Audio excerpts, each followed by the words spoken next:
তোমাদের দাদাভাই প্রথমবার আমাকে পিঠে বানিয়ে খাওয়াচ্ছে, তো বুঝতে পারছো।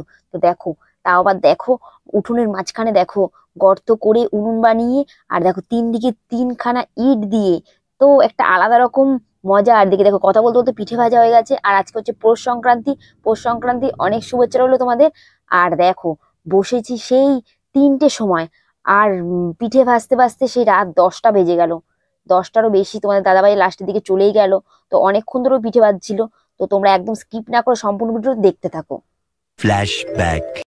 হে গাইস, গুড মর্নিং সবাইকে। তো এখন বাজে ভোর 4:30। তো দেখো আজকে কত তাড়াতাড়ি উঠেছি, উঠে স্নান টান করে। তো দেখো আজকের দিনে বাস্তুকে পিঠে দিতে হয় উঠোনে।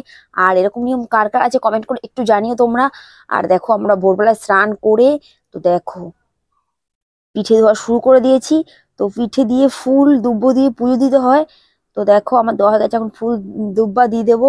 তো প্রদীপ ধূপকাঠি সবই নিয়ে এসেছি। তো ঠাকুরকে একটু দেখাবো। আর উঠোনে যেখানে যেখানে গোড়া দিয়েছি, তো সব জায়গায় দেবো। তো আমার সম্পূর্ণ ভিডিওটা তোমরা দেখতে থাকো একদম স্কিপ না করে। তো দেখো ওইখানে দেওয়া হয়ে গেছে, এখন চলে এসেছি এইখানটায়। তো দেখো দুটো দুব্ব কম পড়েছিল, তো ভোরবেলায় তুলে নিলাম। তো দেখো, এক জায়গায় দেওয়া হয়ে গেছে, এখন চলে এসেছি আর এক জায়গাতে। তো উঠোনের মাঝখানে চলে এসেছি তো পিঠে দিতে। তো এই পিঠেটা দিতে হয় চালের গুঁড়ি দিয়ে জল দিয়ে মিশিয়ে, ঠাকুরের যে ছোট গ্লাসগুলো হয় তো সেই গ্লাসে করে দিতে হয় পিঠে। আর এরকম নিয়ম কার কার আছে একটু কমেন্ট করে প্লিজ তোমরা জানিও। আর ঠান্ডার দিনে স্নান করা ভোরবেলা তোমরা বুঝতেই পারছো। আর আমি একটু গঙ্গার জল ছিটিয়ে নিচ্ছি আবার। তো দেখো, আর দারুণও লাগছিল ভোরবেলায়। তো আগে তো অনেক ভোরবেলা ওঠা, তো এখন তো মানুষে কেউ ভোরবেলা ওঠেই না। আর ক্যামেরাটা ধরতে দিয়েছি আমাদের অনেক মানে ছোট তো। তো একটু তোমরা অ্যাডজাস্ট করে নিও যদি ক্যামেরাটা একটু নড়চড় হয়, কারণ ও ছোট। আর এই ভোরবেলা তো কেউ ওঠেনি, ও ছাড়া আমাদের সঙ্গে ওই উঠেছে, বাদ বাকি আর কেউ উঠেনি, সবাই ঘুমোচ্ছে লাইট ফাইট জ্বালানো। তো আমাদের এটা দিতে দিতে মনে হয় সকাল হয়ে যাবে। তো একটু টাইমও লাগে, তো বুঝতে পারছো তোমরা। তো দেখো আমি চলে এসেছি রাস্তার ধারে। তো রাস্তার ধারে যে আমাদের মালের ঘরটা আছে না, তো সেই সামনে দিচ্ছে। আর দিকে দেখো কাকি দেখো একদম মেন রাস্তায় দিচ্ছে। তো সব জায়গাতেই দিতে হয়। গরু ছাগল থাকলে তাদের গায়েও একটু দিতে হয়, কিন্তু আমাদের বাড়িতে তো গরু ছাগল নেই। তো আমাদের ওই বাড়িতে আছে। তো ওই বাড়িতে থাকলে ওই বাড়িতে দিতাম, আগে গরু ছাগলের গায়েও দিতাম। তো চলো, তো দেখো প্রায় দেখো অনেকটা পরিষ্কার হয়ে গেছে। আর এখানে দেখো কাকি দিয়েছে, তো সেটা তোমাদেরকে দেখালাম। আর চলো এখন চলে যাবো বাড়ির দিকে। তো মোটামুটি কমপ্লিট। তো গাইজ দেখো আমাদের পিঠে পিঠে দেওয়া কমপ্লিট। আমরা এখন দুজনে দেখো, দিদি চাদর পরে নিয়েছে কিন্তু আমি এখনো কিচ্ছু পরিনি। তার কারণ আমার একটু শীত করছে না ভোরবেলায়। আজকে জলটাও মানে গরম ছিল, আর কুয়াশাটা একটু কম ছিল অন্য দিনের তুলনায়। তো সত্যি বলে না, ভগবান বলতে কিছু আছে। তো সত্যিই আছে, অন্য অন্য দিন এত কুয়াশা পড়ে কিচ্ছু দেখা যায় না, আর আজকে দেখো তো বেশি কুয়াশায় ছিল না। তো দেখো আমি কেমন করে দিয়েছি তোমাদেরকে দেখাচ্ছি। আর কেমন লাগছে একটু কমেন্ট করে তোমরা অবশ্যই জানিও। তো আমার তো তারপর খুব ভালো লাগছিল। আর এদিকে দেখো বসে গেছি পিঠে বানানোর জন্য, সব রেডি করছি, সব গুছিয়ে নিচ্ছি। তো তাড়াতাড়ি করে পিঠে বানাতে বসবো। তো তোমরা বুঝতেই পারছো ঠান্ডার দিন। তো আর পিঠেটা ভাজতে হবে বাইরের উনুনে। তো আজকে ইচ্ছা আছে বাইরে একটা উনুন করে তারপরে পিঠে বানানোর। তো তোমাদের দাদাভাই একটা উনুন করবে বাইরে, তো গর্ত করবে ইট ইট পেতে, তারপরে পিঠে বানানোর ইচ্ছা আছে। তো তোমরা কন্টিনিউ ভিডিওটা দেখতে থাকো একদম স্কিপ না করে। তো দেখো আমি খাওয়া দাওয়া করে নিচ্ছি তাড়াতাড়ি করে। তো এখন প্রায় দুপুর হয়ে গেছে। তো তোমাদের দাদাভাই এখন উঠোনে গর্ত করছে। তো দেখো, তো সত্যি উঠোনের মধ্যে গর্ত করে পিঠে বানিয়ে খাওয়ার মজাটা একটা আলাদা। তো তোমরা দেখো পুরো ভিডিওটা, তো আশা করি তোমাদের ভালো লাগবে। তো দেখো আমি এখন তো রেড কাউ দুধটা এখন কেটে নেব। তো এই দুধটা দেবো, 1 কিলোটা দেবো তোমার সাজের পিঠে ভেজানোর জন্য। তো এই 1 কিলো দুধটা দেবো আমি ভেজানো পিঠেতে। তো তোমরা ভেজানো পিঠে কেউ চেনো কিনা জানি না, অনেকেই বেশিরভাগ মানুষই চেনে। তো সাজের পিঠে বানিয়ে যে দুধ গুড় দিয়ে ভেজাতে হয়, তো পাটালি গুড় দিয়ে দুধ দিয়ে ভেজায় যে যেটা, তো দারুণ লাগে ওটা যদি ঠিকঠাক ভেজে। তো ওই পিঠেটা আমার দারুণ লাগে খেতে। তো দেখো দুধটা আমি একটু ছেঁকে নিলাম, যদিও দুধটা পরিষ্কারই থাকে এই দুধটা। তো দেখো ছাঁকতে গিয়ে পড়ে গেল, কি অবস্থা দেখো। কাজ বেড়ে গেল আমার। তো তাড়াতাড়ি করে সব গুছিয়ে নেবো ভাবলাম। তো দুধ গুড় জলটা ভাবছি গ্যাসেই ফোটাতে দেবো। আর পিঠেটা আমরা বাইরে গিয়ে ভাজবো। তো চলো আজকে বাইরে পিঠে ভাজছি ফার্স্ট টাইম। তো একটা আলাদা রকম মানে আনন্দও হচ্ছে। আর তার সঙ্গে থাকবে আমার বর। আর পিঠেটা কিন্তু আমি ভাজছি না আজকে, আমি শুধু হাতে হাতে সবকিছু করে দিচ্ছি। আর পিঠে ভাজছে আজকে তোমাদের দাদা ভাই। তো দেখো উনুন ধরাচ্ছে দেখো। তো আমাদের নতুন সাজ, তো নাকি সাজ পোড়াতে হয়। এদিকে দেখো পাটালি গুড়টা আমি দিয়ে দিচ্ছি, দুধটা ফুটে গেছে। আর প্রচন্ড ঠান্ডা।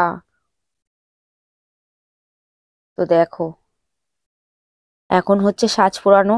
তো সাজ পোড়ানো হয়ে গেলেই পিঠে ভাজবো। তো দেখো আমি সব গুড়ি ফুড়ি দিয়ে সবকিছু গুলিয়ে দিচ্ছি। আর তোমার দাদাভাই পিঠে বানাবে।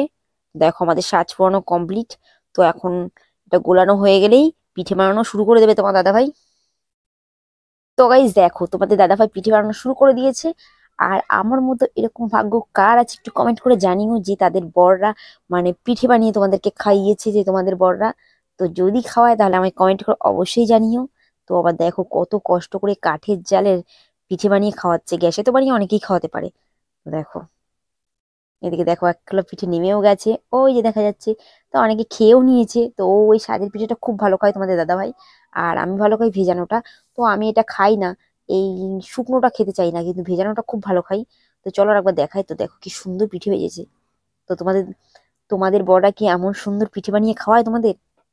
দেখো দারুণ হয়েছে। তো এই ও অনেকগুলো পিঠেই বানিয়েছে। আর অনেকই ভিজিয়ে রেখে এসেছি আমি, তো তোমাদের দেখিয়েছি আরো ভিজানো হবে। তো দেখো আবার গোলানো হয়েছে এটা। আর ওর মাজাটা মানে এই ব্যথা হয়ে গেছে, অনেকক্ষণ ধরে বসেছে। তো আমিই বললাম যে ওঠো, ও তো উঠতেই চাইছিল না একদম। তো দেখো ঠান্ডার মধ্যে তো দারুণ লাগছে উনুনের পাশে বসে বসে পিঠে ভাজা। ওফ, আমার তো সত্যি খুব ভালো লাগছে। আর দেখো একদম উনুন করে পিঠে বানানো একটা আলাদাই মজা। দেখো আমাদের পিঠে ভাজতে ভাজতে সন্ধ্যা হয়ে গেছে। তো এখনো 2 রকমের পিঠে বাকি আছে। দেখো সবে তো মাত্র 1 রকমের পিঠে। আর দেখো পিঠেগুলো কেমন হয়েছে কমেন্ট করে একটু জানিয়ে তোমরা। তো আমি এই পিঠেটা চলে যাব ভেজাতে।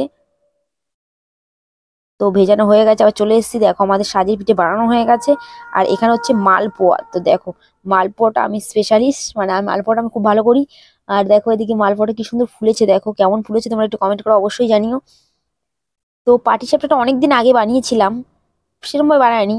তো পাটিসাপটাটা বানিয়েছি বাবার সাথে, কিন্তু অনেকদিন পরে আবার বানাবো। তো কেমন হবে পাটিসাপটা জানি না। তো গাইস চেষ্টা করবো ভালো করার। তো সাজের পিঠে মালপোয়া এটা তো মাঝে মাঝেই বানানো হয়। তো মালপোয়াটা মাঝে মাঝেই বানাতাম, কারণ আমাদের বাড়িতে গরু ছিল। তো দুধ থাকতো সবসময় বানিয়ে খেতাম। তো আমার মালপোয়াটা খুব ভালো লাগে। আর তোমাদের কোন পিঠেটা বেশি ভালো লাগে একটু কমেন্ট করে অবশ্যই জানিও। আর যদি কারো পিঠে খেতে ইচ্ছে হয় তো চলে এসো। তো আমাদের বাড়িতে বানিয়ে খাওয়াবো পিঠে। তো যেটা যেটা পারি আর কি। তো দেখো তো অনেকগুলো খাওয়া হয়ে গেছে। তো ঘরেও কটা রেখে এসেছি। আর এইগুলো লাস্টের কটা।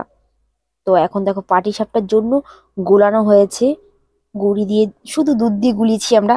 তো মালপোয়াটাও শুধু দুধ দিয়ে গোলানো হয়েছে। তো দেখি চলো পাটিসাপটাটা কেমন হয়। তো দেখো পাটিসাপটা যা ভেঙে গেছে ফার্স্টেরটা। তো জায়মু বলছে দেখো পিঠে বানিয়েছে দেখো। তো জায়মুকে পিঠে বানিয়ে খেতে দিয়েছে দেখো। কিন্তু আমি মোটেও খেতে দিইনি, জায়মু দেখলো ভাঙা পিঠে। তো জায়মু এসে আমি ভাবলাম ভালো একটা পিঠে খেতে দেবো। তো জায়মু দেখি ভাঙাটাই খাওয়া শুরু করে দিয়েছি। জায়মু কাছ থেকে আসলো এক্ষুনি। তো অনেক রাত হয়ে গেছে আস্তে আস্তে। দেখো হচ্ছেই না ভালো, বুঝতে পারছি আমার পাটিসাপটাটা ভালো হবে না। তো দেখো আমরা চলে এসেছি ঘরে। তো পাটিসাপটাটা একদম হালকা জালে ভাজতে হয়। তো কাঠের জালটা যতই হালকা দিই না কেন সেই বেশি হয়ে যায়। তো সেই কারণে দেখো চলে আসলাম ঘরে। আর পাটিসাপটা এমনি ভালো হচ্ছে, কিন্তু উঠছে না, কেন উঠছে না? তো তোমরা যদি কেউ একটু জেনে থাকো প্লিজ কমেন্ট করে জানিও তো কেন উঠছে না, কি কম হয়েছে। তো বুঝতে পারছি না। পুরটা এত সুন্দর করেছি পাটিসাপটার, আর এত সুন্দর দিচ্ছি, কিন্তু ওঠার সময় একটু লেগে যাচ্ছে, কি কারণে সেটা তোমরা যদি কেউ জেনে থাকো একটু কমেন্ট করে জানিও তো, যারা পাটিসাপটা পিঠাটা ভালো বানাও। দেখো পাটিসাপটাটা বানালেই তো আমাদের শেষ হয়ে যায়। আর এখন প্রায় 10টার ওপরে বাজে। তো দেখো বসেছি সেই বিকাল বেলায়। তো পিঠে করতে করতে 10টার উপরে বাজে। তো দিয়েছি এখন দিদিকে, আমি বলছি নাও তো, হচ্ছে না আমার কাছে, দেখি তুমি একটা বানাও। তো সেম কেসই হচ্ছে। তো উঠছে না পাটিসাপটাটা। তো চলো আমাদের ভিডিও কেমন লাগলো একটু কমেন্ট করে তোমরা অবশ্যই জানিও। আর ভালো লেগে থাকলে লাইক কমেন্ট শেয়ার অবশ্যই করো। তো চলো আজকের মতো তাহলে টাটা, গুড নাইট।